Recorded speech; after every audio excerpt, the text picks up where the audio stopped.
Hello बच्चों, let's read out the question.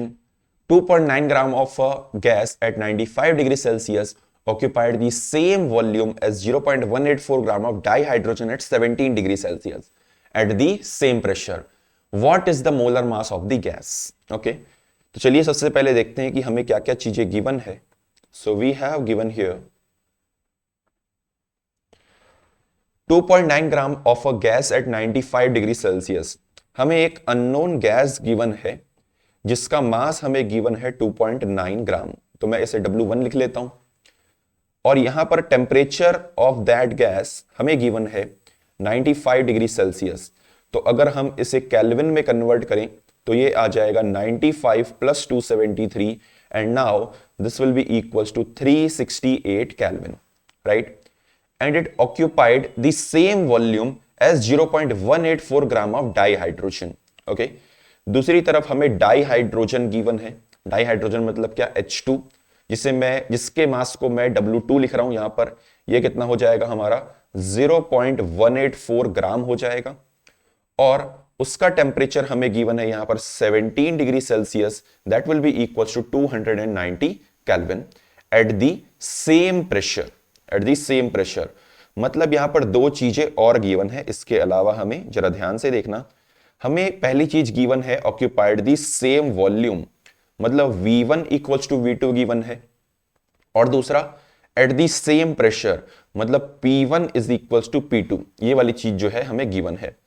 तो क्या मैं यहां से ये बोल लूं कि जो वॉल्यूम है वो क्या हो गया हमारा? कांस्टेंट हो गया. वॉल्यूम हमारा क्या हो गया? कांस्टेंट हो गया. और साथ ही साथ हम ये भी बोल सकते हैं कि प्रेशर जो हो गया वो भी क्या हो गया हमारा? कांस्टेंट हो गया. If volume is constant, pressure is constant, तो आप लगा लेंगे क्या? PV is equals to NRT. तो देखिए, अगर वॉल्यूम कांस्टेंट है, प्रेशर कांस्टेंट है, आर कांस्टेंट है, सिर्फ वेरिएबल क्या बचा हमारे पास? एन और टी बचा. Okay, so N into T will be a constant. या फिर यहां से हम लिख सकते हैं N1T1 is equals to N2T2, right? Very very easy. Okay, अब देखते हैं N1. सबसे पहले हमें N1 लिखना है. तो N1 क्या हो जाएगा हमारा? गिवन मास 2.9 ग्राम अपॉन मोलर मास, जिसे मैं M1 लिख रहा हूं, जो हमें फाइंड आउट करना है. What is the molar mass of the gas? Okay, into T1. T1 कितना है हमारे पास? टेम्परेचर हमेशा केल्विन में पुट करना. तो ये क्या आ जाएगा हमारे पास? 368 kelvin. This will be equals to N2. तो N2 क्या हो जाएगा हमारा? Number of moles of hydrogen. Given mass is 0.184.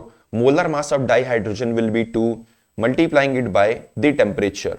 Okay, 17 degree Celsius का मतलब क्या हुआ यहां पर? 290 केल्विन. ये वाली वैल्यू हो गई हमारे पास, राइट? अब तो बस इसे सॉल्व करना है और फाइनल आंसर जो है उसे फाइंड आउट करना है. Okay, so let's solve this. तो ये वैल्यू देखते हैं हमारे पास कितनी निकल करके आ रही है फाइनली. ओके, सो चलिए सॉल्व करते हैं.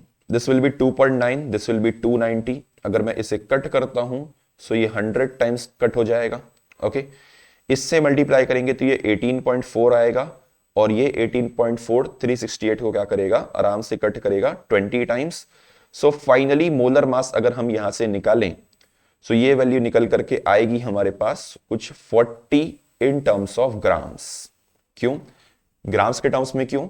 क्योंकि यहां पर हमें मोलर मास की बात की गई है, right? And molar mass will be in grams. So final answer here is 40 grams. So I hope you understand this. Thank you.